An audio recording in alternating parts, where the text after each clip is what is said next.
আসসালামু আলাইকুম। সিলেট স্টুডিও থেকে চ্যানেল এস সিলেট নিউজে সবাইকে স্বাগত জানাচ্ছি। সঙ্গে আছে জান্নাতুল নাজনীন আশা। শুরুতেই জানিয়ে দিচ্ছি শিরোনামগুলো। সাংবাদিক এটিএম তুরাব হত্যার সাথে জড়িত পুলিশ সদস্যদের দৃষ্টান্তমূলক শাস্তির দাবি সিলেটের সাংবাদিক নেতৃবৃন্দের। সিলেটে আরও শিথিল হচ্ছে কারফিউ, জনজীবন কিছুটা স্বাভাবিক। বিশ্বনাথে 400 অসহায় বন্যা দুর্গত পরিবারের মধ্যে নগদ অর্থ বিতরণ করেছে বিশ্বনাথ ইউনাইটেড ইউকে। মৌলভীবাজারে কারফিউতে কঠোর অবস্থানে প্রশাসন, জরুরি পরিষেবা বাদে বন্ধ রয়েছে সবকিছু। এবং বর্ণাঢ্য আয়োজনের মধ্য দিয়ে দৈনিক সিলেটের ডাকের 40তম প্রতিষ্ঠাবার্ষিকী উদযাপন। শুনছিলেন শিরোনাম, এবারে বিস্তারিত। সিলেটের প্রতিশ্রুতিশীল সাংবাদিক এটিএম তুরাব হত্যার সাথে জড়িত পুলিশ সদস্যদের দৃষ্টান্তমূলক শাস্তি দাবি করেছেন সিলেটের সাংবাদিক নেতৃবৃন্দ।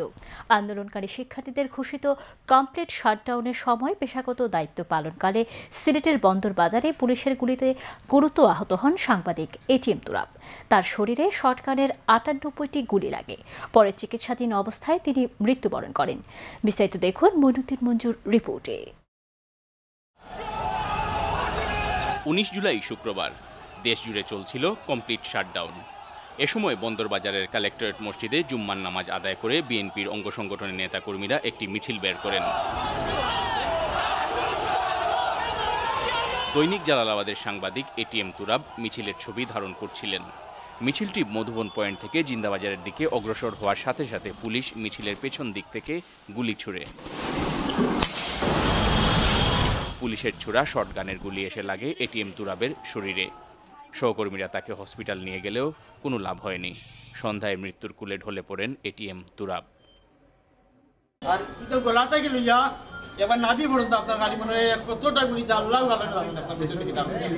লেখা ছিল কিন্তু পুলিশ তো এলোপাতাড়ি গুলি করছে। তারা আইসিইউতে নিল, ব্লাড সাথে সাথে আমাদের বলছে যে তার 5-6 ব্যাগ ব্লাড লাগবে। আমরা প্রায় 3 ব্যাগ ব্লাড সংগ্রহ করছি। ব্লাড দেওয়া শুরু হয়েছে, এর ভেতরে তো আমার সহকর্মী নাই। সেখানে সে যখন ছিল, দেখুন প্রেস লেখা ছিল তার এটার মধ্যে, হেলমেটের মধ্যে প্রেস লেখা ছিল, তারপরেও কিন্তু তার উপর গুলি চালানো হয়েছে।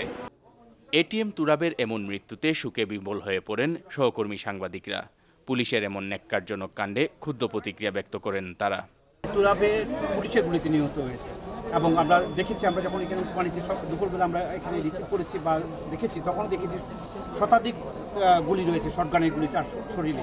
সেক্ষেত্রে পুলিশের যেই গুলিতে নিহত হয়েছে, আমি এটার বিচার চাচ্ছি। যারা এর সাথে জড়িত আছেন, যারা আমি বলবো যে সব পুলিশ অতি উৎসাহী হয়ে তুরাবের উপর গুলি চালিয়েছেন, আমরা তাদের শাস্তি দাবি করছি। এটিএম তুরাবের উপর যে গুলি বর্ষণ করা হয়েছে সেটি নিন্দা জানাচ্ছি এবং অবিলম্বে এটির বিচার দাবি করছি। কোতোয়ালি থানার ওসি মইনুদ্দিন দাবি করলেন, নাশকতা এড়াতে পুলিশ সেদিন অ্যাকশনে যায়। আমরা তো মানুষকে ছত্রভঙ্গ করে যাতে রাষ্ট্রীয় ক্ষতিগুলো না করে, সেটার জন্য আমরা তো কাউকে উদ্দেশ্য করে কোনো ফায়ার করিনি। ফরেনসিক রিপোর্টে এটিএম তুরাবের শরীরে 98টি শটগানের গুলি এবং মাথায় ঢিলের আঘাত চিহ্নিত করা হয়।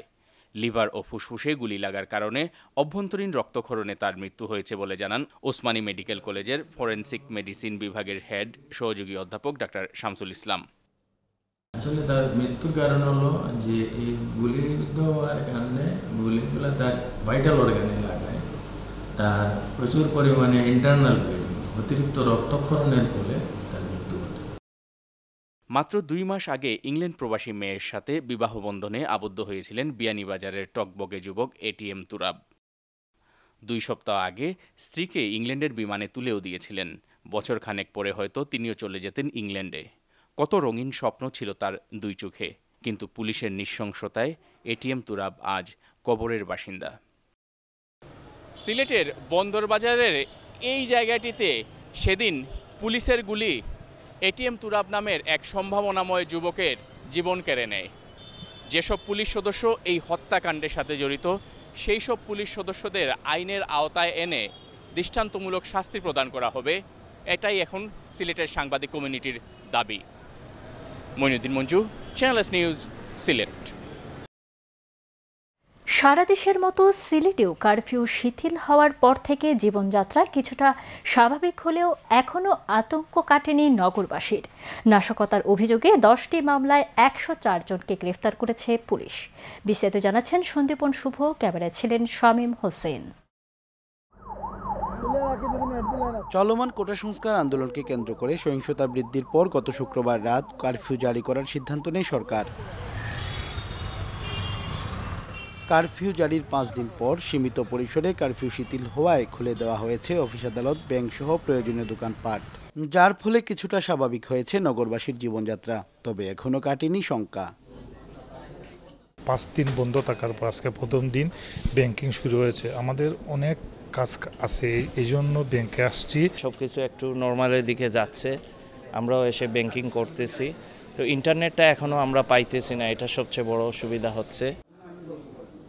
দীর্ঘ 5 দিনের অচল অবস্থা শেষে বুধবার ব্যাংকিং কার্যক্রম চালু হওয়ায় গ্রাহকদের আনাগোনা অন্য দিনের চেয়ে বেশি বলে জানিয়েছেন এই ব্যাংক কর্মকর্তা। 11টা থেকে শুরু হয়েছে ব্যাংক, 3টা পর্যন্ত চলবে। বিল সেকশনে প্রচণ্ড রাশ ছিল, সকাল 11টা থেকেই খুবই রাশ ছিল এবং আমরাও সর্বোচ্চ সার্ভিসটুকু দেওয়ার চেষ্টা করেছি। সংকটময় পরিস্থিতিতে দেশের অন্যান্য স্থানের মতো সিলেটও অর্থনৈতিকভাবে অনেক বেশি ক্ষতিগ্রস্ত হয়েছে বলে জানান বিশিষ্টজনেরা।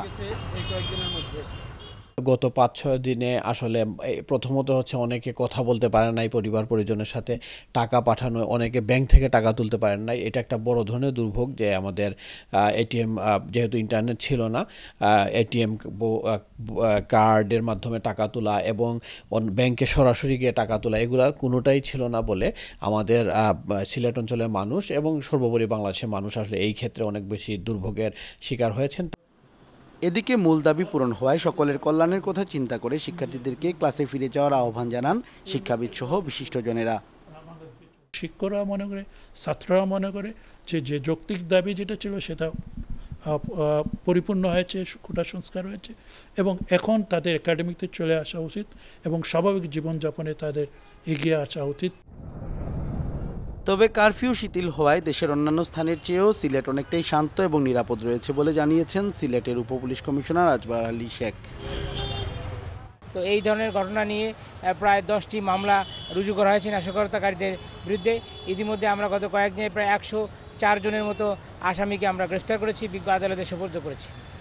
এখন পরিস্থিতি স্বাভাবিক। সপ্তাহ জুড়ে নানা ঘটনায় সরকারি বেসরকারি স্থাপনায় আক্রমণ এবং শিক্ষার্থী, সাংবাদিক, পুলিশ সহ শতাধিক মানুষ নিহত হওয়ার ঘটনায় প্রতিনিয়ত আতঙ্কের মধ্যে দিন কাটছে সিলেটবাসীর। সবার চাওয়া অতি দ্রুত সময়ের মধ্যে যেন স্বাভাবিক অবস্থায় ফিরে আসে প্রিয় স্বদেশ। সন্দীপন শুভ, চ্যানেলস নিউজ, সিলেট। সিলেটে 2 দিনব্যাপী সাউথ ক্লাইমেট কনক্লেভ সম্পন্ন হয়েছে। এতে বাংলাদেশ ছাড়াও ভারত, নেপাল, ভুটান ও শ্রীলঙ্কার 10 জন করে তরুণ প্রতিনিধি অংশ নেয়। ক্লাইমেট অ্যাকশন চ্যাম্পিয়ন নেটওয়ার্ক ও জেনলেবের সহযোগিতায় এই কনক্লেভের আয়োজন করে। এই আয়োজনের উদ্বোধন করেন বাংলাদেশে নিযুক্ত মার্কিন দূতাবাসের ডেপুটি ডিরেক্টর ব্রেন ফ্ল্যানিগান। এ সময় তিনি বলেন, জলবায়ুর বিরূপ প্রভাব মোকাবেলায় সবাইকে একযোগে কাজ করতে হবে। জলবায়ু পরিবর্তনের বৈশ্বিক চ্যালেঞ্জ মোকাবেলায় মার্কিন যুক্তরাষ্ট্র প্রতিশ্রুতিবদ্ধ রয়েছে বলে তিনি জানান। উদ্বোধনী অনুষ্ঠানে আরও বক্তব্য রাখেন জেনলেবের প্রতিনিধি রাতুল দেব সহ আরও অনেকে। আমরা মনে করি যে আমাদের কাজ করি একসাথে দরকার ক্লাইমেট চেঞ্জের জন্য। এই কারণে আমাদের বাংলাদেশ আজকে শুধু না, আমাদের নেপাল আছে, আমাদের শ্রীলঙ্কা আছে, আমাদের ভুটান আছে এই কনফারেন্সে। আমরা মনে করি যে খুব গুরুত্বপূর্ণ যে সব দেশ পৃথিবীতে জলবায়ু পরিবর্তনের জন্য একসাথে কাজ করে। নিয়ে নিচ্ছি ছোট্ট একটি বিরতি, ফিরে এসে যা থাকছে। বিশ্বনাথে 400 অসহায় বন্যা দুর্গত পরিবারের মধ্যে নগদ অর্থ বিতরণ করেছে বিশ্বনাথ ইউনাইটেড ইউকে। মৌলভীবাজারে কারফিউতে কঠোর অবস্থানে প্রশাসন, জরুরি পরিষেবা বাদে বন্ধ রয়েছে সবকিছু। এবং বর্ণাঢ্য আয়োজনের মধ্য দিয়ে দৈনিক সিলেটের ডাকের 40তম প্রতিষ্ঠাবার্ষিকী উদযাপন।